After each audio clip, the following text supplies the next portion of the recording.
আপনি কি জানেন পৃথিবীর সবচেয়ে জনবহুল দেশ বর্তমানে কোনটি? জানতে হলে ভিডিওটি পুরোটা দেখুন। ওয়ার্ল্ড পপুলেশন রিভিউর তথ্য অনুসারে জনসংখ্যায় বিশ্বের শীর্ষ 10 দেশের তালিকা হলো 1 নম্বর ভারত। বিশ্বের সবচেয়ে জনবহুল দেশ ভারত। দেশটির জনসংখ্যা 145,9,40,000। দ্বিতীয় স্থান আছে চীন। জনসংখ্যা বিশ্বে চীনের অবস্থান দ্বিতীয়।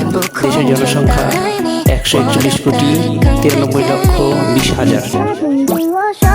তৃতীয় স্থানে আছে যুক্তরাষ্ট্র। তৃতীয় অবস্থানে আছে যুক্তরাষ্ট্র, জনসংখ্যা 34,54,27,000। চতুর্থ আছে ইন্দোনেশিয়া, জনসংখ্যা 28,34,88,000। 5 Pakistan, 6 Nigeria, 7 Brazil, 8 Bangladesh, 9 Russia, 10 Ethiopia.